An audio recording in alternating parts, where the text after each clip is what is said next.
do it. Yeah, Gavin, the floor is yours. Sure, I will be the person who makes most people happy today because I will be the briefest speaker.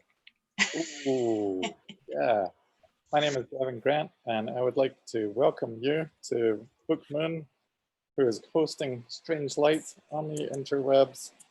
It's all very exciting. If we were in East Hampton,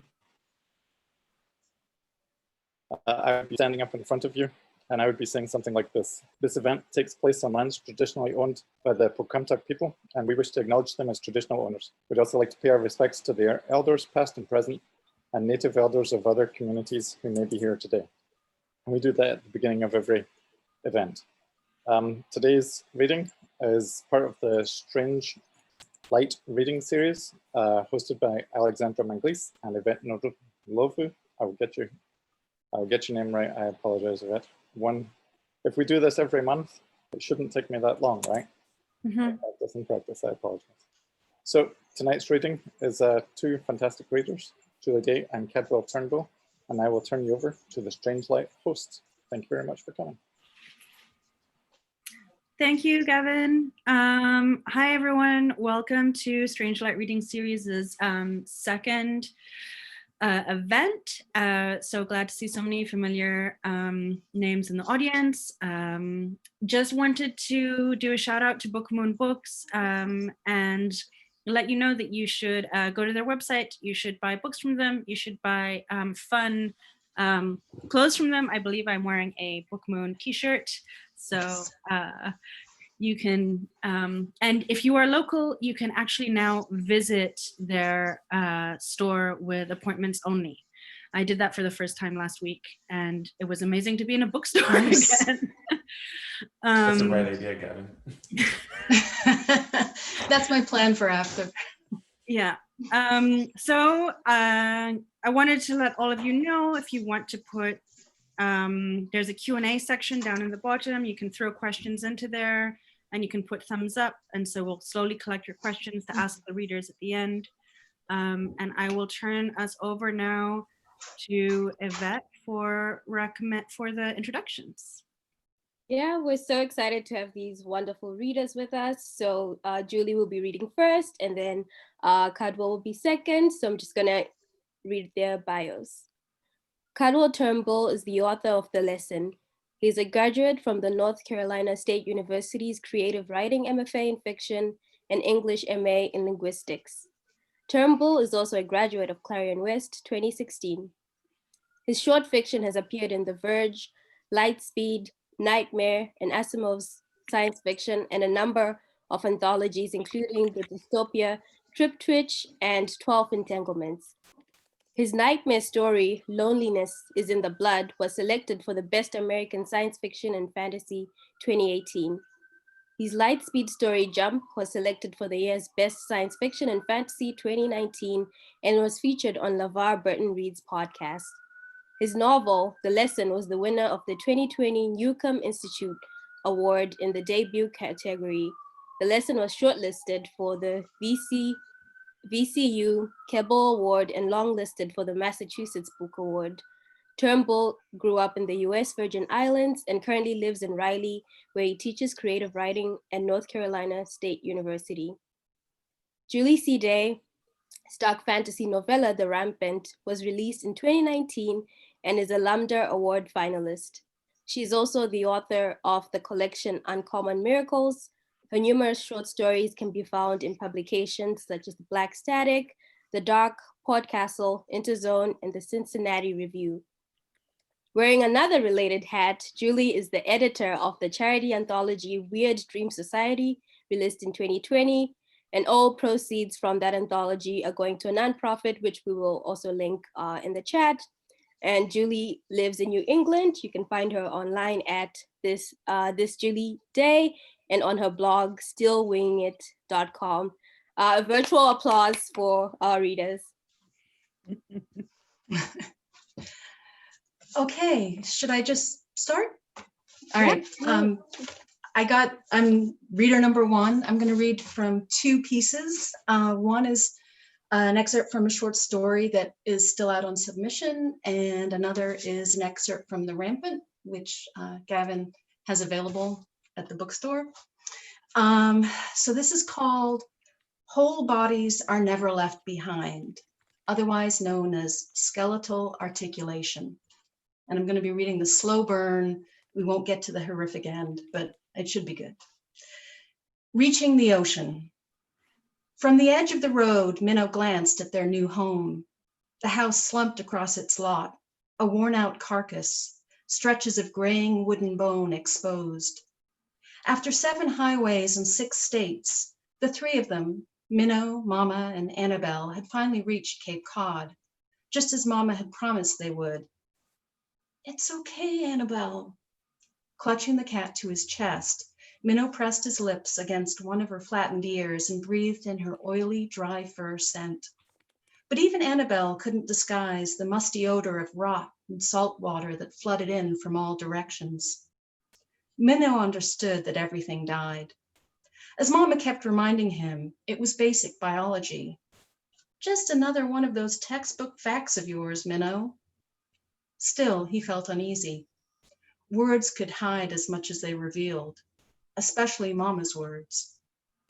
"You're going to love it, Minnow," she'd said before they got into the U-Haul and drove away from Kentucky and everything he had ever known. "Cross my heart, Cape Cod is surrounded by ocean, nothing like dusty Russellville. Pretty soon you won't even remember this town." Like most people Minnow met, Mama acted as though she could promise away all the hard stuff, especially those bodies that rested beneath the Maple Grove Cemetery, or any cemetery, really. Getting back to normal, people called it. Moving on. Minnow's Campbell Biology 12th edition textbook was just the same. College level, Mama had said, sounding strangely proud when she paid for the class. Yet 1,263 pages later, Minnow had uncovered no more than 4 pages on mass extinction events, and just a scattering of paragraphs on detritivores, the consumption of non-living organic material, and the nutrient cycle. The word death didn't appear even once in the book. As it turned out, despite all those authors writing that scientific text, it was easier to pretend people, those dead and gone people, were nothing more than a substrate where new life could breed. Grandpa had never tried to lie, and now he didn't have that choice. Grandpa no longer had lips or a tongue or that strange folding organ called a brain, a biological fact. One day, Minnow's tendons and muscles would separate and his soft tissues would entirely fall away. Bones revealed, just like Grandpa.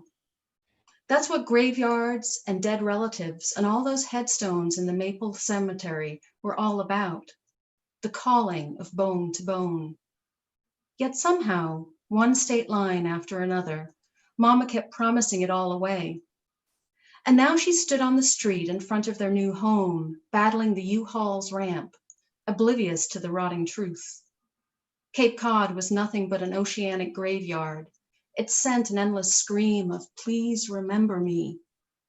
No matter what Mama said, Russellville and the Maple Cemetery had definitely not been left behind.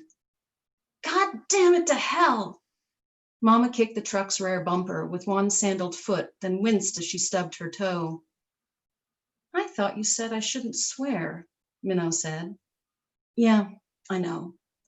Mama glanced his way, pushed her long, sweat-soaked hair from her forehead. "Sorry, baby. This kind of stuff makes me crazy." "That's why you used to let Grandpa do it." "Right. Well, not anymore." Mama frowned and turned back to the U-Haul. Meanwhile, Minnow tightened his grip on Annabelle, felt the solidity of her ribs and vertebrae along with the vibration of her low, warning growl. "I got this. Just watch." Mama bent down yet again and yanked on the ramp's handle one more time. The ramp groaned its resistance, then shuddered, as though fighting her living touch. Then finally, the aluminum frame shook loose, the ramp sliding all the way to the cracked tarmac of Archer Street. "All right," Mama pumped her fist. "Did you see that, Minnow? Did you? Home, sweet home. She stepped inside the truck, grabbed a cardboard box and carried it down the ramp. Despite the optimistic words, her smile looked stiff. Lips, muscles, and collagen fighting to maintain an upward tilt. Perhaps he and Grandpa weren't the only ones to recognize Mama's lies. The plan, Mama called her story. The plan was to head toward the ocean and only stop once we almost tumble in. Mama said their new life on Cape Cod was going to be a vacation all year long. But words were like ligaments. They twisted beneath the skin. In all those hours in the truck, there'd been no mention of putrid smells and enraged Annabelles poised to run. Minnow wasn't surprised. Adult promises were useless things. Except for Grandpa's. Maybe that's why Mama had hated him so much. Grrr. Annabelle dug her claws into Minnow's chest, then bared her teeth and hissed. Mama, I need to lock her inside. Minnow stopped. What to say? How to explain? Here at their new house, instead of normal things like gravel or asphalt, crushed bits of shell covered the short driveway. Fragments of death all piled atop one another. What? Annabelle might cut herself. The driveway looks sharp. Minnow shrugged, glanced away. It's just broken up oyster shells, Minnow. You like seashells. Mama walked past him toward the house, box clasped in her arms. I really need you to put her down and grab something from the truck. You're 13 now, more than big enough to help. Minnow frowned, noting the red dots on his t-shirt, blood welling up from his Annabelle scratches. Then he shrugged and kissed the top of her furry head. Their new house was strange, small with a steeply pitched roof that Mama called Cape style. Capes were for superheroes. That's what Minnow thought. And all those Marvel movies definitely agreed. But in this place, Cape style described a driveway filled with white and gray calcified remains. Minnow had arrived at the end of the world for definite and sure. Well, the end of something anyway. Just like Grandpa's funeral. Best buried and forgotten. That's what Mama had said to great Uncle Tobias the night after Grandpa's procession and the rectangular hole in the ground. Minnow was supposedly asleep upstairs. His bedroom window stood open, the windowsill filled with all those whole and unblemished shells Uncle Tobias had brought back to Kentucky. The spiraling turret shell and the handful of periwinkles, the rough textured clamshell and the oversized conch. Yet another biological fact not found in Campbell's Biology 12th edition. Shells held the shape of each living creature, snail or mollusk, even after scavengers had consumed their flesh. From his bedroom, Minnow could hear the porch swing creak, Mama no doubt swinging it back and forth. Not like Pop's gonna listen to any of our prayers, Mama had continued. Wasn't much for helping even when he was alive. Your dad always was a bit of a bastard. Even he knew that. True enough. Minnow heard his mother's long bark of laugh and burrowed more deeply into the bed covers. Surely it was his flesh, not bones, that felt this pain. And that's where I'm going to stop with the excerpt of the story that is floating out there in the world. And I'm going to read a few minutes from The Rampant, which is the novella. Quick setup, I'm going to read from chapter 2. It's about two teenage girls who are trying to kick off the rapture, which has been stalled for 10 years. They live in southern Indiana, and it's a Sumerian rapture, which means that a lot of the assumptions that are found in the Bible Belt turned out to be false. However, the attitudes around the need for such assumptions remained. So this is The Rampant. And it starts with an excerpt from the Electronic Text Corpus of Sumerian Literature, Oxford University. The river of the netherworld produces no water. No water is drunk from it. The fields of the netherworld produce no grain. No flour is eaten from it. Great Holy One, praising you is sweet. From The Journey to the Netherworld. July, above ground. Mel doesn't just look like her dad. She has his same sense of humor.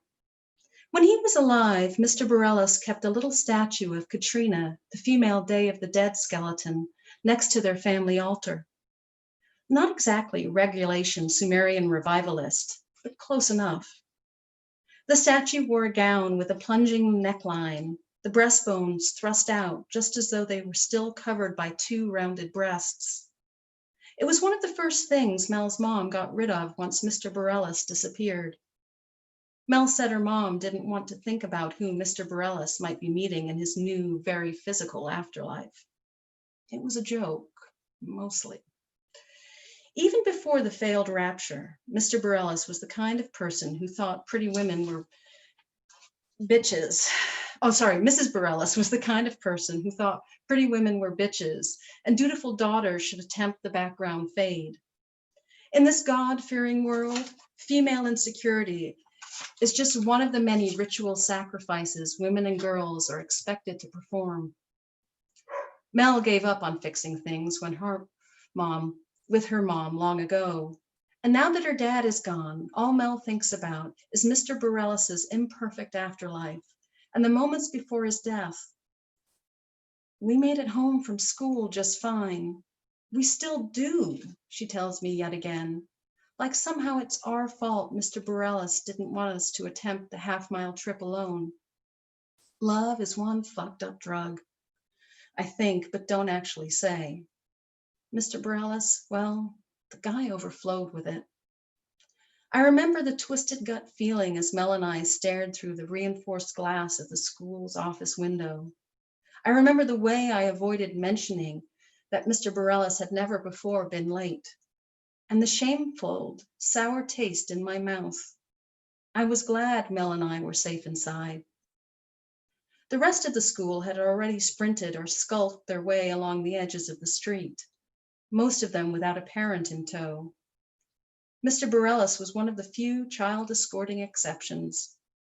8 years of waiting for the rapture, surrounded by a bunch of angry gods and demigods, wear on a person, especially a parent-type person. Neither Mel nor I said anything as we watched the flyers circling just past the school's overgrown playing fields. Neither of us mentioned how the demigods kept wheeling higher and higher, as though their business with that particular patch of earth was done. Another unpleasant fact left unsaid. Our own street was in the same direction, just a little farther on. The silence could only keep us safe for so long. When the school's 2 secretaries finally left for the day, locking up the school, Mel and I had no choice. We had to walk home. It took us over an hour to pick up all those defleshed bones. There were tears, sure, and retching, but Mel didn't go for help, and neither did I. Leaving meant losing more of Mr. Borellis's remains. In this pre-rapture world, scavenger gods are totally a thing. Love made Borellis reckless. That's what my dad said later that night. It's not like he could have done much to protect you two. Dad sat on his plaid recliner, both his legs propped up on the cushion, his left one and the right one with the mangled foot. Mom sat next to me on the worn brown couch. Of course, she squeezed my hand with seeming comfort, but she also didn't disagree. Reality check. This rapture kickoff plan isn't just for me and Mel. We all need this hell on earth to end. Our neighbors, our parents, those secretaries at school. Everyone is a tiny bomb face, a fragmenting person ready to explode. Whole corpse death is less certain every day, which means more of our dead, no matter how loved, land in the plains.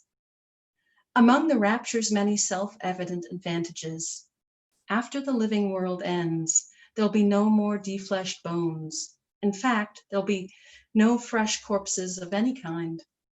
Maybe Mom will even be happier in the afterlife. Maybe everyone will. I think that's about my 15 minutes. Pretty sure. Are you guys there? Thank you for that wonderful reading. Cadwell, would you like to read your excerpt? All right. Hey, everybody. I'm going to read an excerpt from a short story called Sandcastles. It was published this year in the Dystopia Triptych. It's a anthology series edited by Hugh Howey, Christy Yant, and John Joseph Adams. So I'll just jump in. Sandcastles. It started with Pedro.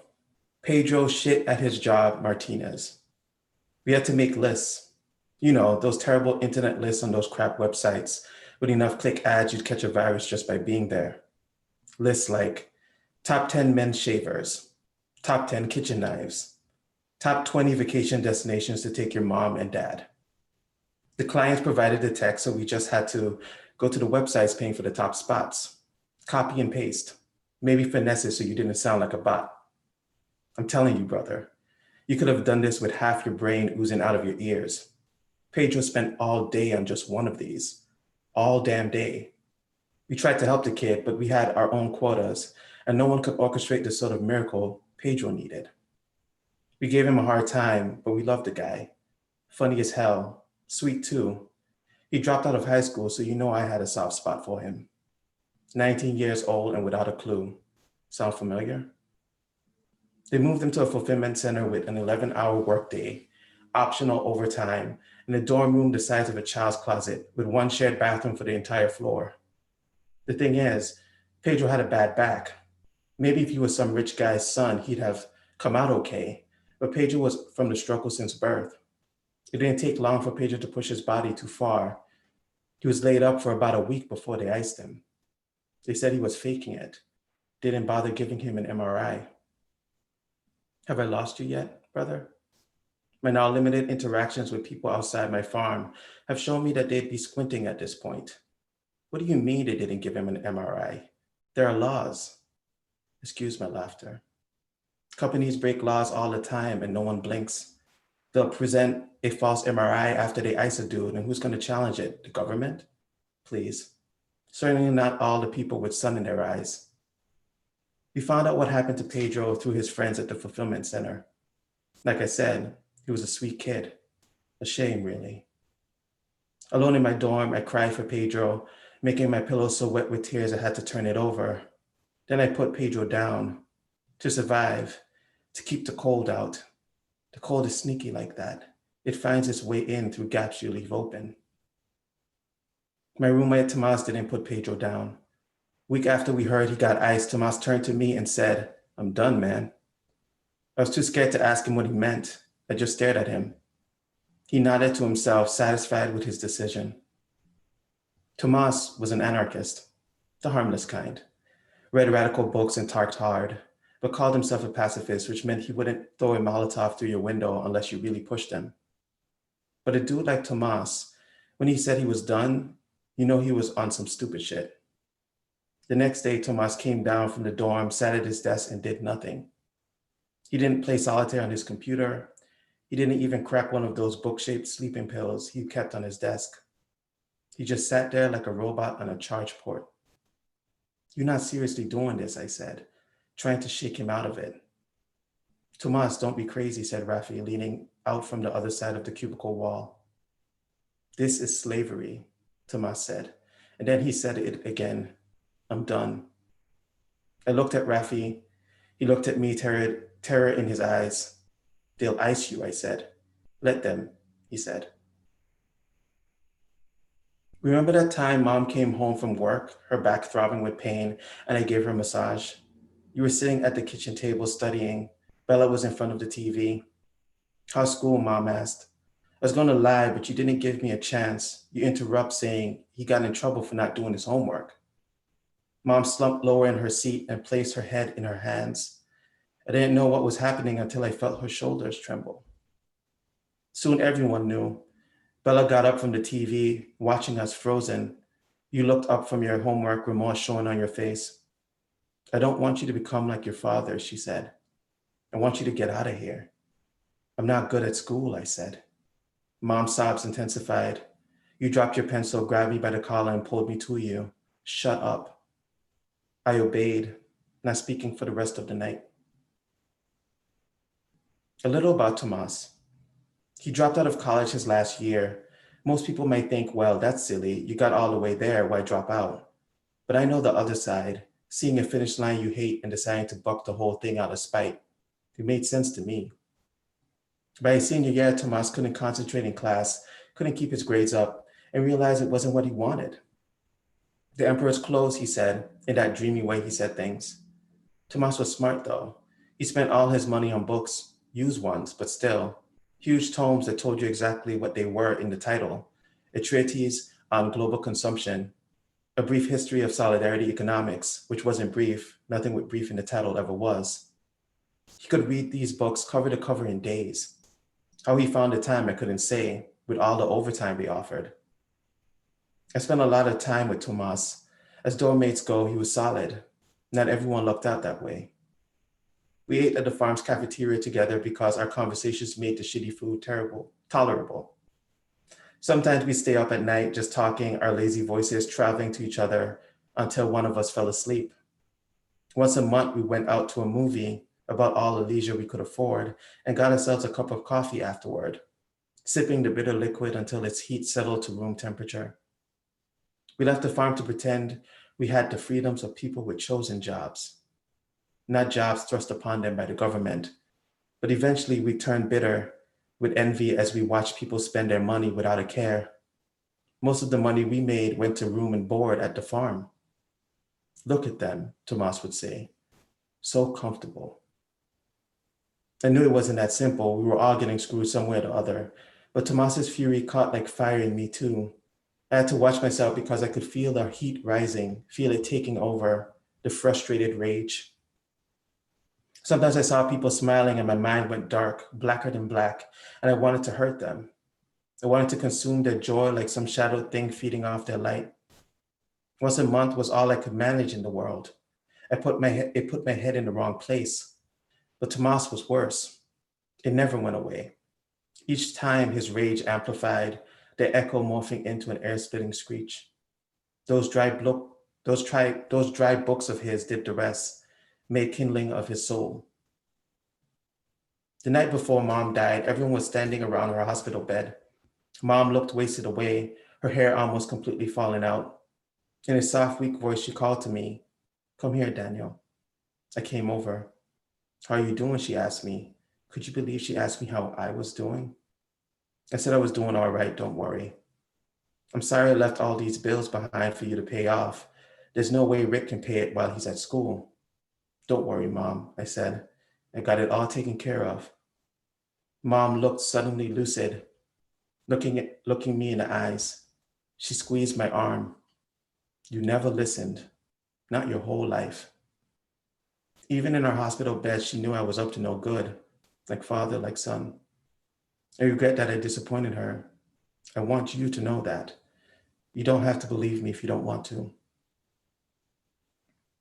The farm was my destiny, but Tomas actually signed up. I wanted to document all of it, he had said, when he first strolled into our shared room. I'd laughed. Document what? I'd asked. The fall, he'd said. I nodded thoughtfully. Shortly after I got out of prison, they began offering cryo as a compassionate alternative to actual time served. People signed up, of course, but I didn't need to. They started icing people in prisons for other infractions too. Known gang members went under. Fights got you iced. Strikes got you iced too. Tomas and I started at the farm within weeks of each other, a year before they started icing whole prisons. Hell happens in slow motion. When the vacancy laws started sprouting up, I looked at Tomas and said, Black codes of the 21st century, still not quite putting together what was coming next. The fall, he said, reminding me. At Mom's funeral, everyone shared stories. I decided to share a story about taking Mom to the coastline when I was 17. We had just found out that she was sick. We walked the beach and talked that whole day, and she seemed happy, even though a long, difficult road lay ahead. It was too cold to swim, but Mom put her foot in the water and screamed out, and she looked so young and so alive. We made sandcastles and we talked a little bit about Dad, but it wasn't sad or anything, just her sharing memories of him that I was too young to remember. From before he went to prison that second time, when he was around and doted on me. We were so alike, she told me, and she smiled as she said it. As I told the story, I caught you glaring at me. Later, as we were cleaning up, I saw you doing it again. Just say it, I said. You broke Mom's heart, you said. Mom will be turning in her grave for the rest of your life. I didn't know what to say, so my mouth hung open for a moment. The shock of it went deep. I finally said, I'll let that pass because we're all grieving. You let it pass or what? Where is this coming from, I asked, even though I knew. I'd been selling for a while and made no secret of it. Don't play dumb with me, you said. Not surprising, but even I couldn't guess your next words. You killed her. I punched you in the face. At the time, it felt instant, but how I remember it now, there's a small pause where I considered doing it before my anger tipped the scale. The punch sent you back a bit, your face turned to the side for the briefest moment, as I watched and waited to see who would return to face me. I wish you'd looked shocked. Then I could have said, at least that the hatred between us wasn't so deep, that I'd overstepped or overreacted. But the face you returned to me was that of pure rage. Something was broken between us and now it was fully revealed. You rushed towards me, but Bella was between us so quick, neither of us had registered it until she was there. Not today, she said, and her voice was stone. Mom was gone, so we passed a terrible burden off to Bella. I watched you yelling and felt suddenly sick. Remorse surged up from my stomach. I turned and walked out of the house. The night air outside felt cool on my face, like that day on the beach. I swung my fist at the wind, and when that did nothing for me, I started crying. I tried to talk Tomas out of it. What's the point? No one will care anyway. What will your mother think? Your sister? Just get out, find a job somewhere else. He looked at me when I said this last part, like the fool I was. When someone worked at a farm, it was even harder to find chosen employment after. The job market was shrinking everywhere in response to the rapid growth of work farms. There'd be no finding work elsewhere, only demotion to some fulfillment center or the streets, and only for so long because once the cops found you, you'd be in a fulfillment center the next morning anyway. Homelessness cured at the back end of a baton. People have tried this before, I said. It doesn't work. People forget, they move on. Say that and nothing changes. You won't get to see it. You'd be an ice cube. Not if things change. You two would have hated each other, I think. Both of you got that special kind of opinionated, no room for nothing else, righteous. What if they can't bring you back, I asked. What if you wake up wrong? What if you don't wake up? I'll wake up. You idiot. My ears felt hot. I'll be all right, he said. I promise. You don't have the power to make it all right or make promises. Someday we will. I don't care about that. Yes, you do, he said. He leaned forward and touched my face. His hand felt cool on my cheek. Either he was cold or the heat had traveled through me without me noticing. I wasn't prepared for his touch. I pulled away. He watched me, his eyes glimmering stars in the dark. My heart thumped in time with my feet. I wanted to run. I didn't. I touched him back and my stomach shot up to my throat. I was pulling in air, my mouth open, waiting. He leaned in and his lips were soft and wet and he pulled me in and we were both warm, eating each other like two suns, our cores churning with light. We had sex for the first time and last time up against the paper-thin walls, careful, attempting silence, his breath harsh in my ear. Afterward, we were sweaty bodies pressed awkwardly against each other on Tomas's single bed. Don't leave, I said. A long time passed in that sweaty silence. I had to dig him in his side before he answered me. I won't, okay, he said. I won't leave. It's gone too far. I'll end it. I'll give Tomas this. He must have believed his words. I believed them too. but a night is a long time to think over words, to measure them, to throw them away. A promise is a sandcastle, time a tide. I'll stop.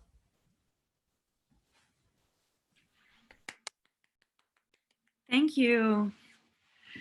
Show Cadwell and Julie some love in the chat if you can, attendees.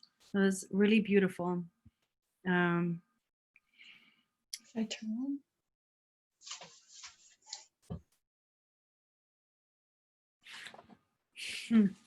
on. The awkwardness of Zoom of just having to read people's praise rather than listening to them. Yeah, virtual snaps, exactly. Thank you so much, both of you. That was wonderful. I had questions lined up for you, and I got distracted. Just so a reminder to our attendees that if you want to ask questions, you can throw them in the chat or throw them in the Q&A button down below. But I guess I'll start. I'm struck at how both of you are, writing long works, novels, novellas, and also reading from short stories today. And I'm thinking a lot about the short form versus the long form, and what it is that pulls you to one and what pulls you to the other, whether it's deciding what to read from today or what it is that you're going to work on today. Could either of you speak to that? Do you want to go first? I don't have a good answer to that. I do think it depends on the day and it depends on the project. And some of it has to do with, the ambition of a certain thing. Sometimes I just write until it's done. And so, it works out that it's a short story or something longer.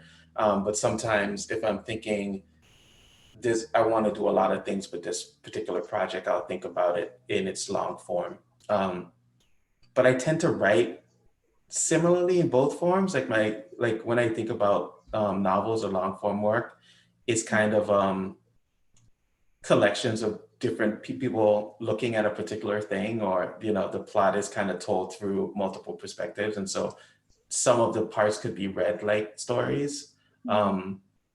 And that's just kind of how it happened organically with me. When I think about long work, I think about it, from multiple perspectives. So I don't know if that answers the question, but it's basically what feels natural for a particular project. Okay, for me, I think I'm I'm naturally a short story. I find the short story, I have more affinity for it because of the way I work, which is not efficiently. I tend to play with form. I tend to be character and mood before plot. Plot comes last, which is the worst thing to do when you're writing long. And so for me to write long, I sort of have to do sort of like I'm be a lot less intuitive and actually do a lot of, and so I have to somehow balance that with remaining engaged with the work, and that can be tricky. So I don't know if so if I write long, I tend to come up with pretty simple plots to keep me in line because I tend to go off the rails. So that's how I manage myself. I require a lot more management with long than with short. So you'll find I have a lot more short stories, and the novella is actually the longest thing I've had published. I have, trunk things that are longer that I got lost in because I wasn't smart about it. You get smarter as you get older, I guess. Does that answer your question? Yeah, it does. I think I already knew that about you, Julie, a little bit, but yeah, it could be. Yeah. Yeah. Yeah, the next question is from Brendan O'Brien. What have you discovered in the year 2020, both in your process and in the inspirations of current events around you that has been informing your work lately? Oh, I guess I should go first again. That is a really good question, Brandon. So I've been working on this, what I hope to be a trilogy. Well, I mean, I have no choice now. I've signed contracts, but I'm trying to write this trilogy of novels about monsters from popular folklore and Caribbean folklore, advocating for their human rights, and there's all kinds of politics that go into that. But there's this one component of the story where videos come out, revealing there's like a werewolf video and that kind of thing. And people kind of split in terms of their belief of whether or not it's real. And so it's like the world after that video is pretty torn in how they view it and how they view themselves in light of this information. And before this year, I thought that was going to be a hard concept to sell, that I would have to do a lot of work to make that convincing. But thinking about, the pandemic, it's basically how we've been kind of reckoning with this reality. There's been like a split in how people think about it or how seriously people take it. And so it's kind of strangely been informing the way that I think about how I've revealed that or how I've explored that in a novel after the fact, and how I want to play that out over the series. And so in that way, I think that this year has influenced my thinking. And then there's also like a big part of the novel is like a character is a victim of police violence. And so at the time when I was writing it, there was things happening in the news, but it was not nearly as much as what's happening right now. And so that has also been informing the way that I've been thinking about the work. And it's made me, more thoughtful about how I'm doing it, a little bit nervous about, doing justice to that issue. And yeah, this year has been like a million different things happening. And so like it's everything has been playing into my thinking about writing. And for me, this year has been interesting because I've been a pretty heads down writer for a long time. And this year, the pandemic especially has brought on sort of a tsunami of family related stuff, which I've become like sort of the glue or responsible for. So my time is, my writing life has been sort of decimated. However, I think it's given me time. I've been to sort of think about, my writing generally isn't particularly buoyant either. And I find that the work that I was, there were a few projects I was working on when the pandemic started, and I have no stomach for them now. They're just too, and so I find myself interested in writing slightly different stories that, not so much the one I was reading to you guys now, but that's sort of my non-COVID story. But in general, I have been reading a lot of certain genres and sort of taking on tropes, not because I think I'll write necessarily straight in that genre, but because I want to play with it. And I want to play with something that has a natural buoyancy I can play against, because I need it. And I think I'm looking for the way to not be my usual, I'm humor and I'm darkness, and my humor's kind of been harder to find. So I think I'm figuring a way to find it again. That's kind of an abstract way of answering the question, but it's the truth. No, I think that makes a lot of sense in both your cases. Cadwell, is your upcoming novel available for pre-order yet, or no? It is through the publisher. It's a little too early for other places. It's coming out in September of next year. And the publisher is? Blackstone. Blackstone Publishing. Blackstone Publishing. You are pleased by all. Thank you, Julie. Like, advertise yourself. I too am looking forward to No Gods, No Monsters. I've been hearing whisperings of it through. Appreciate that. Thank you. Different places. Yeah. Okay. So to maybe a softer ball question for you. Do you have writers or books that you return to often? And maybe part of that question is, do you feel that you're writing with people or to people who've written before you? And who might they be? And I know that changes. So I guess the question is, like, right now, who might those people be? Did you kind of blanked out, but was that for me or for Cadwell? Either way. Both. Go for it, Julie. So I'll be honest. Why not? But I'm actually not reading the authors I usually go back to because I call it COVID brain. I think there's different modes that books. I love all sorts of writing for different reasons. And I find myself compulsively reading right now. I'm reading about a book a day, but I'm reading what I call comfort books. And it's giving me something that I need. And it's actually taking me back to my childhood, which is how I dealt with difficult times then. And so I find it interesting that I've fallen back into the same thing now. And it makes, along with the same habits I have back then too. It's like I'm a child staying up late, reading a book inside when I know I should be in bed all the time. So my insomnia is my own fault. But I think more what it does is my reading right now is reminding me of what I consider formative times in my own life rather than formative writers. And so it's taking me back to kind of where I come from and why I was reading what I was reading when I was younger. And I find it's not quite an answer to what you're saying, but it's what's happening. And I find, and I think when I'm through this, I will have consumed quite a lot of tropes in a way that I think will pop out because I didn't know them as well before this. So I think it'll be interesting. That's my answer.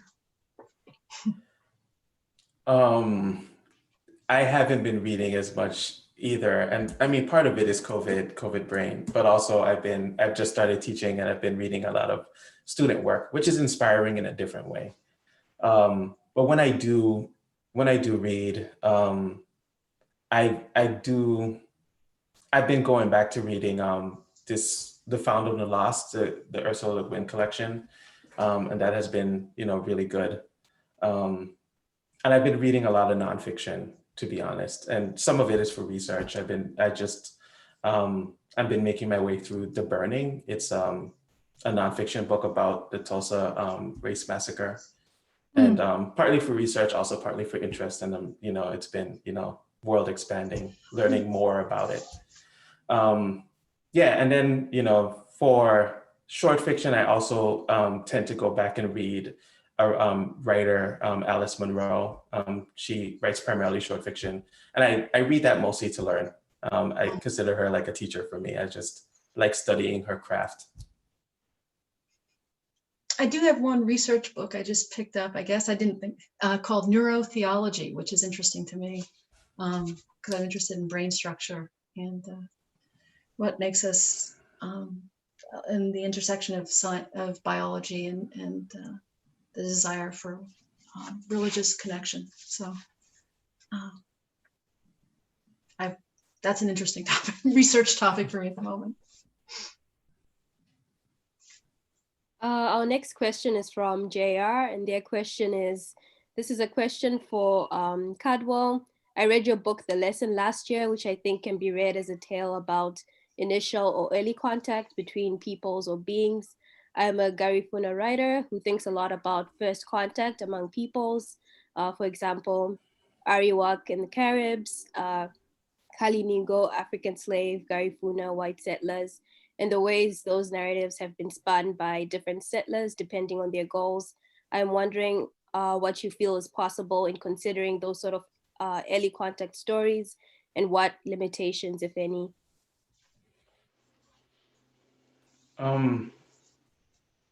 So The Lesson is a first contact novel for sure. It's about a race of aliens coming down to the Virgin Islands And there's parts of the book where I try to make connections with that invasion with other invasions that have happened in the Virgin Islands, in the Caribbean throughout history. So like natives meeting other natives to start, and then like natives meeting European explorers, and then slaves coming over from the coast. And it was, I mean, it seemed like a very natural parallel, or a very natural thing to connect those two things. But it also, they aren't the same. And so, you know, the challenge of writing about human to human contact is trying to get all of the complexity of those kinds of narratives. There's a section in the book that's set during the 1733 slave insurrection on St. John. And it's, there's a lot of interactions between the slaves. And I did a lot of reading about how the different tribes that were on the island, because there was a bunch of different tribes, how did they see each other in relation to this insurrection, and you know, what were the relationships between them, who was allies of who. And it was interesting because the slaves that started or spurred the insurrection were hated among the other tribes because they were traditionally middlemen, and then they kind of fell out of power, and then they were enslaved themselves. And so they were coming and meeting people that they had helped in some way get enslaved. And there was a lot of conflict between those people. It's hard to talk about that outside of the context of like,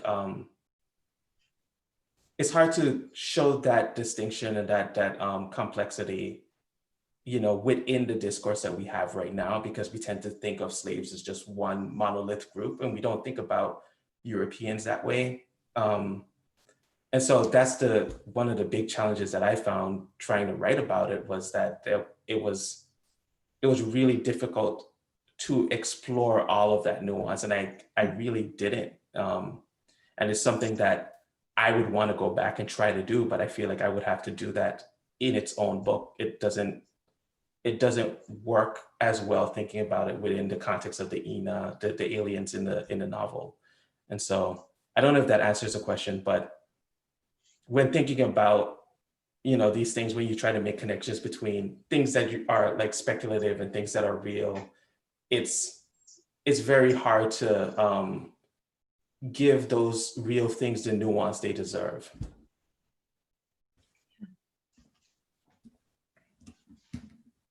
Yeah, I think that makes a lot of sense.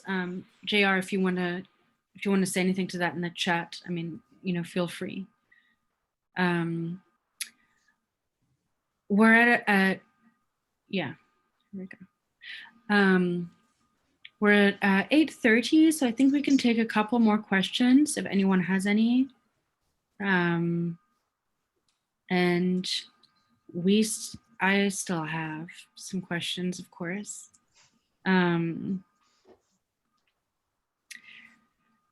guess my next question to you both was going to be about, we've talked about your roles as writers, but I think you've both taken on editing projects recently. Am I right in thinking that? Yeah.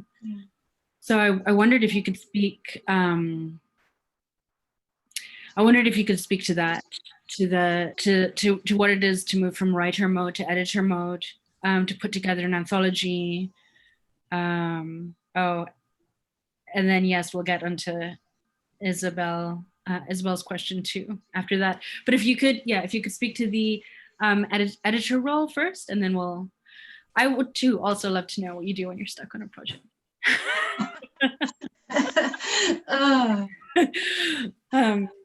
And maybe the answer is edit. I don't know. Well, I was editor of Rare Dream Society, which is an anthology that came out this spring. It came out, actually, it ended up coming out through Reckoning Press, because the writing community is a great community, and so I was looking for various reasons I needed looking for a home for it so that I could handle the financial side. And so Michael DeLuca stepped up and took it in. But as an editor, I had a specific, firstly, I worked with a group of people. It's never just one person, at least it wasn't for me. But what was unique for me was that I wanted a specific vision of the kind of stories I wanted in there. And I didn't want one type of story, but I wanted them to play against each other in a certain way. So I worked a lot with the authors to get the right stories from them for the anthology. I reached out to a lot of authors that I was interested in, that I thought would have the right kind of works. And then I spent a lot of time, I had two people who acted as my co-editors, copy editors, because that's not my strength at all. So they were handling that, and they were great in many ways. And I have to say that the editing project, it ends up, at least for small press, because it is a small press project, you have to take on the hat of publisher too. So I had to take on a lot of that as well, which I hadn't really considered when I started the project. I just thought it was important to do. But I loved doing it. I loved putting the stories together. I loved sort of like what I consider the musicality of how you weave different pieces together to get it right. And I actually have another anthology I'd love to do that's in the back of my mind, and I have a couple of authors already kind of like, I have it written down on a Post-it somewhere, because it's really, in certain ways, it's very similar to writing or editing writing, in that you're trying to get the right feel for the work. At least that's my experience of it. And also being kind of being a little bit of a bit of the hustle too, which is also part of the work. So it's all skills you already have. It's just using them in a different way. My rambling answer, Cadwell. Yeah, no, a lot of what you were just saying resonated with me. The project that I was working on, and I'm still working on it, it's called Many Worlds or the Simulacra.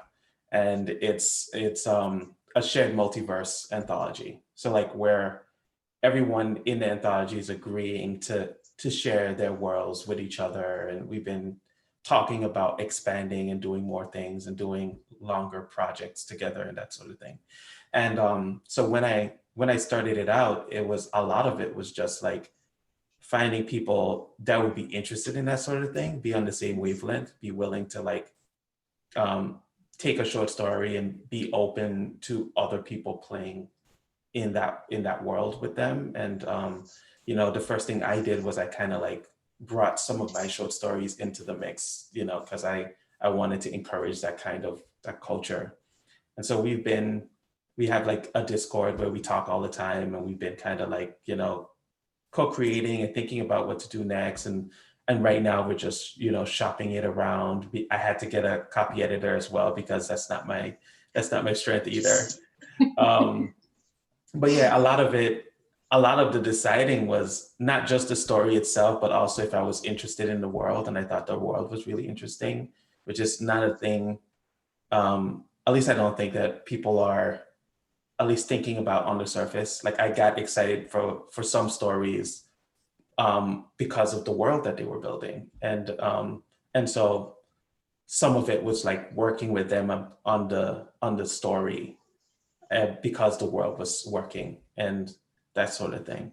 And so it's been interesting. And it's looking like it's going to be a long-term thing. So I'm excited to find a publisher that will be willing to, take a chance of something weird like this and then continue to build on it. You have a write-up of it somewhere that people could look at? I built a website, but it's very, very basic right now. And so, and we've been talking about, because we also don't know, we've had discussions about whether or not we're going to publish things online too, and what's going to be on the website.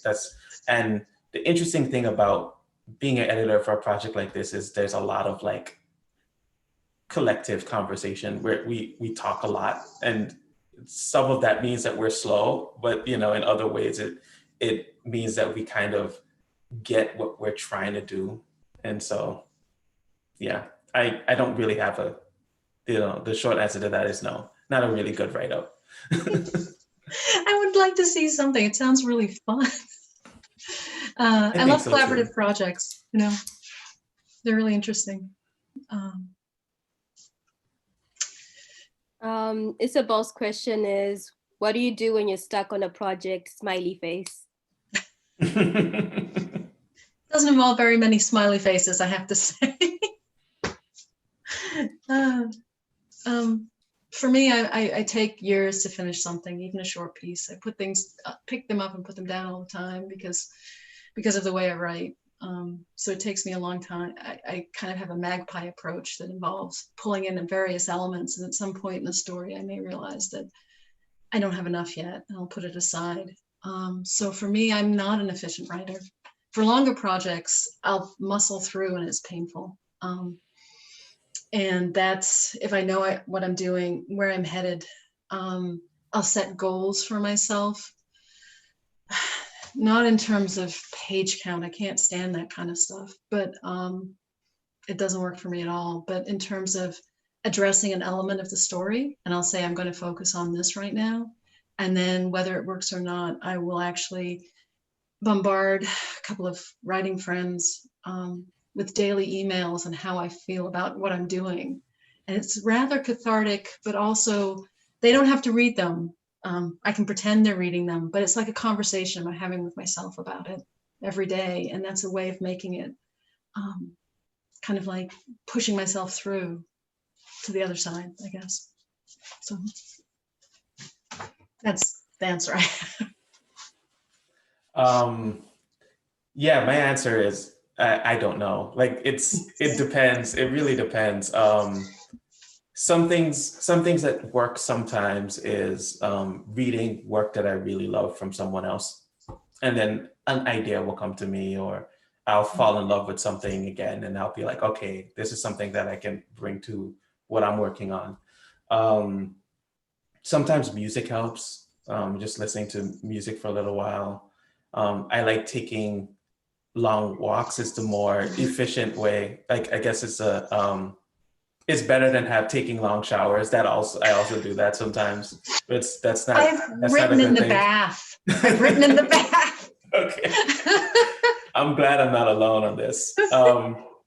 Something about that, just click something into place. I don't know. You're like kind of like in standby mode, and then your brain just reaches for things, and it works really well. But the better way to do it is like taking a long walk helps me sometimes with nothing, like just walking and thinking, occasionally talking to myself. And also changing the way in which the actual materials, because I don't know about you, Caldwell, but I usually type right on a computer. Mm-hmm. And so if I'm really, really, really jammed, I might make myself go somewhere with a notebook and do something, which is not my usual mode. I'm going to say something really embarrassing. I've acquired like several different tools. I have like a electronic typewriter. All it does is type stuff. And then I also have this thing. It's called a Remarkable. It's like a paper tablet, and you can write on it, and then it can like transcribe your text. Does it really? Does it work well? It works pretty well. I would say it's like 98% accurate. Sometimes it gives me a weird smiley face, and I don't know why. Like I'll just get a smiley face in the middle of text. And then I've also done a thing, I must admit, where I sometimes walk around with a recorder and I record. I talk to myself and I record it. Or I'll do speech to text. I text myself that way. I'll do that, which is actually driving. That's the one thing. That's one of the things about COVID that I miss, is that when I'm driving, that can often solve something, because I kind of go in this funny zone, and then I'll just speech to text something, a thought to myself. Right. Yeah. No, it's super helpful to just like kind of mix up the way that you're interacting with the idea. Yeah. It helps me a lot.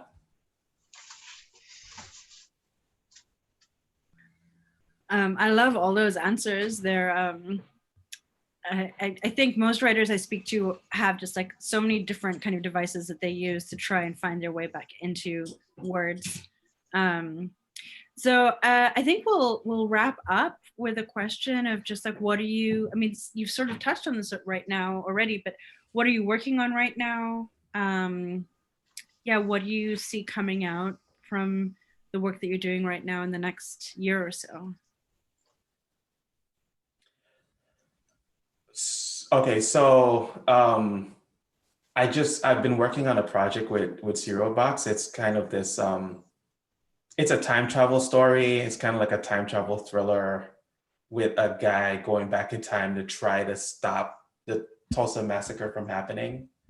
I have some opinions about that, but like it's we're exploring it in this narrative, and I just finished working on the pilot, and we're going into development for a longer thing. It's a collaborative thing, so there'll be other writers with me working on it, and and a consultant, a historian of that time, so we can do it justice and do it responsibly.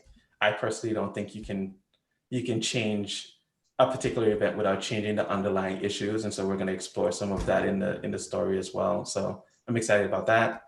And then the novel is coming out in September. No Gods, No Monsters, and I'm working on the second book in the trilogy. I'm much quieter than Caldwell.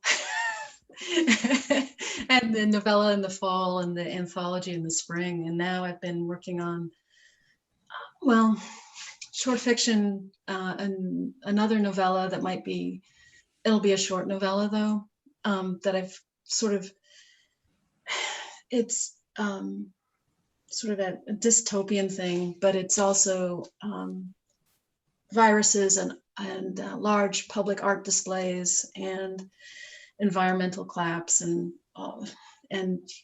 physical transformation. It's all sorts of things that are really interesting to me. And it was originally a short story that I decided to expand because I tend to put a lot of time into world building, and I realized this was one that needed more space, which is not my usual move, but it did. So I'm actually doing that. And then I have to say, all these books that I'm reading, I've started to have an itch to like play with some tropes I've never played before. So I think I might do a longer project. It sounds very vague, but for me to take on a longer project, I really have to structure it differently. And I think I'm figuring out how to structure this one, which is good for me. I can't just go with a world or a character or anything. I have to have actually laid out the bumpers like in a bowling alley.